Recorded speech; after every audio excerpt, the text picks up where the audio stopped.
Hey guys, this is Lovin Meets with Decisive Zone. It's Tuesday, which means we had them back in the hot seat talking all things unified GCC visas and all of your questions about visas answered. This is one that you're going to want to listen to.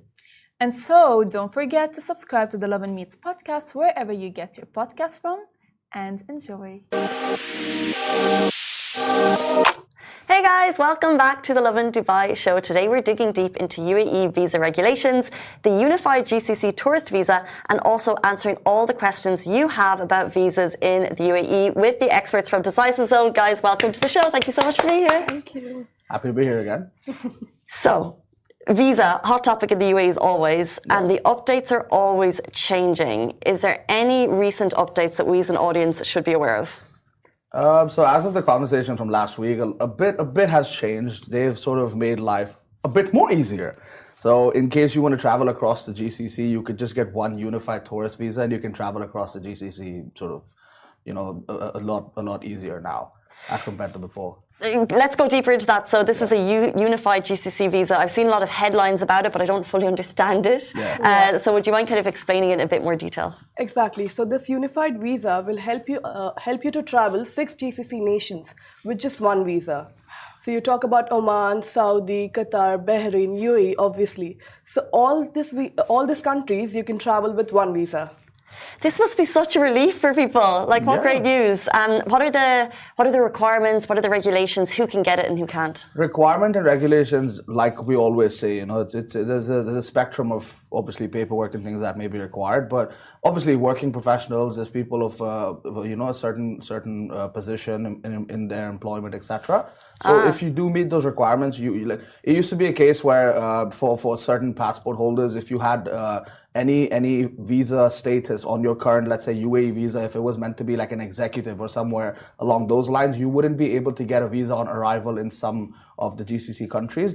But if you do meet the requirement, let's say you're of a managerial level or upper management, etc., you could easily just get a visa on arrival before. And some countries you would still need to hand in paperwork and apply for e-visa.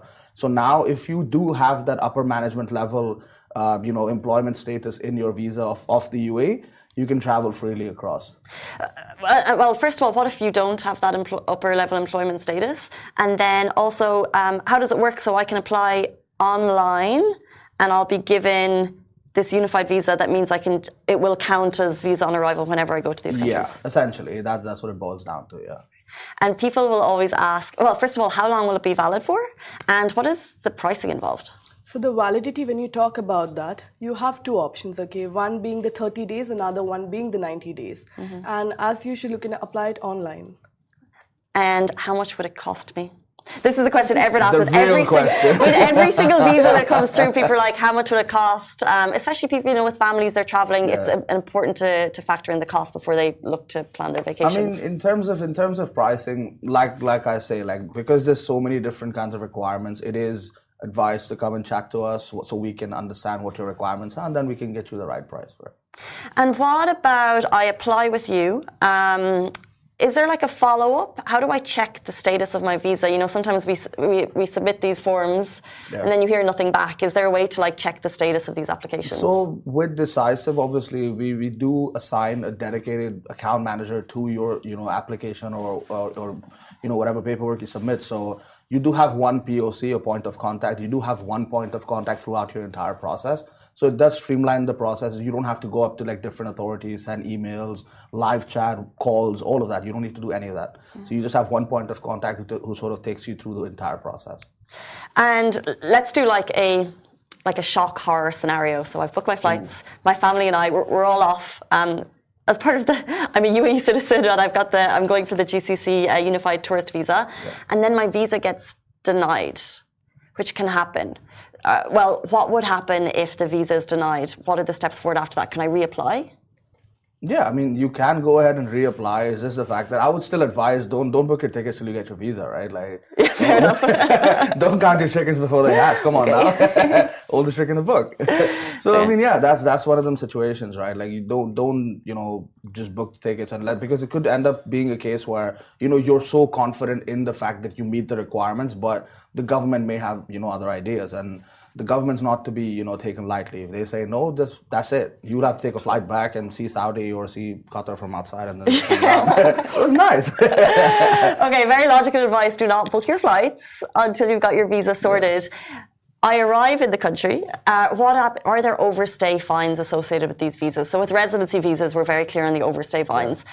With this unified GCC tourist visa, if we overstay fines, do we know what happens in terms of fees?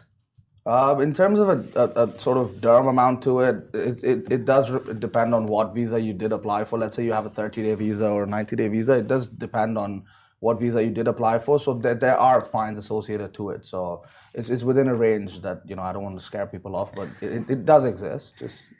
So book your flights and then stick to them. Come on. Would probably be that. Dot your I's and cross your T's. Today we also wanted to touch a little bit on corporate banking. While we have the experts. So how can you say that the corporate banking landscape has evolved in response to recent visa changes? Sally's our expert. How would you put that out there? So see, when you talk about corporate banking, okay, it functions completely different than any other part of the world. Here, you need to have your documents in place, okay, and then you need to have a proper account manager in the bank as well. So that's how they're going to give you clarity about the entire process.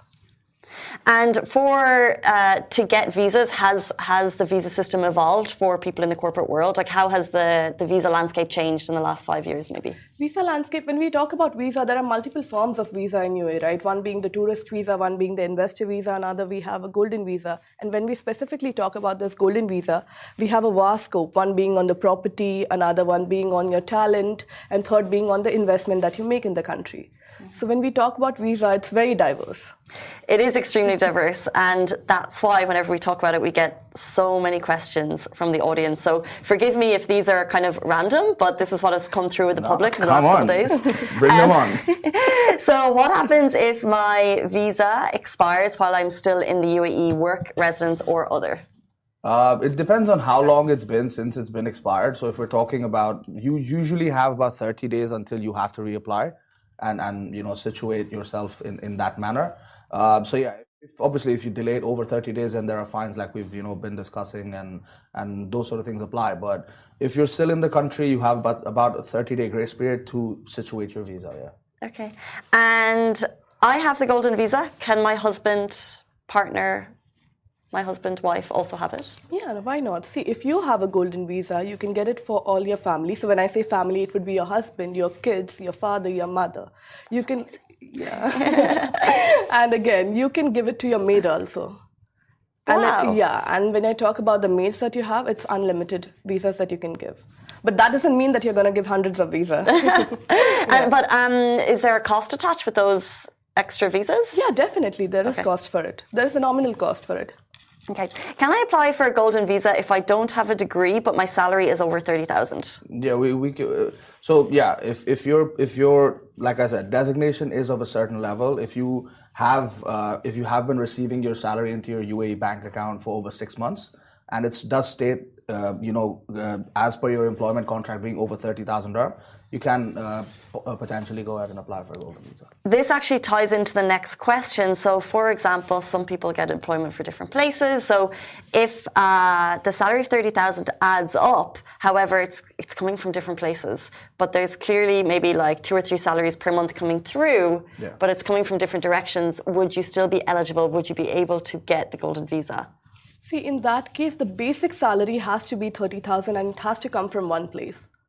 And the same place has to have your employment contract. Right. Yeah. So it's a tricky one. Yeah, exactly. Okay, so you got to have 30,000 from one employer coming through. Can I travel to other GCC countries with my golden visa, or will I need a visa for that specific GCC country? So that's where the visa that we're talking about today comes into play, right? So if you do have a golden visa, you can potentially go ahead and apply for the unified tourist visa as well for the entire GCC. So I think it takes care of both problems at the same time, I think. How can I ensure that I comply with all visa regulations to avoid penalties? Google Decisive Zone. But this is the thing, like we speak about it every week, but there's so many regulations, caveats. It feels like a minefield, so that's why Decisive Zone comes in handy. Absolutely. What is the difference between a tourist visa, a visit visa, and a residence visa? Okay, so a tourist visa and a residence visa are the two sort of opposite sides of the coin, right? A residence visa allows you to be in the country for 2 years. You're employed somewhere, or you're an investor or whatever. That's where you get a residence visa. You're officially a resident of the country. If you're visiting or being a tourist, that's when you have a limited time frame on your visa. So you have a 30-day, a 60-day, or a 90-day visa. So, some nationalities get a visa on arrival based on their passport. Some can get an e-visa before they land in the UAE. Or, you get a tourist visa and then you enter into the country. So that's the sort of key difference between the two. Thank you for that, because I feel like the scope of questions, it'll be obvious to some, but the definition for people who might be watching from abroad, that's really helpful. And finally, is there a hotline or contact point that I can call if I have visa questions? Because there are so many. What can people do to get their visa questions answered? Just literally get in touch with us. Just go onto our website. We have a 24-hour live chat that's always dedicated to answering questions, right? So it's just a case that, because see, there's no questions that you may classify as ridiculous, because what we know, some people may not, right? So obviously any question is a good question, because it does make sure that you're doing the right thing. So you can obviously just get online and just, DM us on Instagram or message us over on website. And, we have a 24-hour dedicated line. So whatever questions you have, fire it our way and we'll take care of it. So great. And finally, before you leave us, Sally, as it was your first time sitting here today, so just to get your insights, if you've got one tip for people applying for visas right now, like what's the kind of surefire approach that you would suggest to them? Okay, so if you're applying for the visa, any kind of visa here, okay, the documentation has to be clear, and then you need to be clear about the number of days you're going to stay inside the country. Again, you need to have a clarity on what type of visa you want to go for. And that's it, apply for it. It's pretty easy, you'll get it. And contact us for that. It's pretty easy, you'll get it. There you go. Have your documents in order. Don't book your flights before you travel. And if you book your flights, stick with them. Yeah. Experts from Decisive Zone, always happy to have you on the show. Thank you so much for coming back. Always happy to be here. We'll see you tomorrow morning, same time, same place. Have a brilliant day. Bye-bye.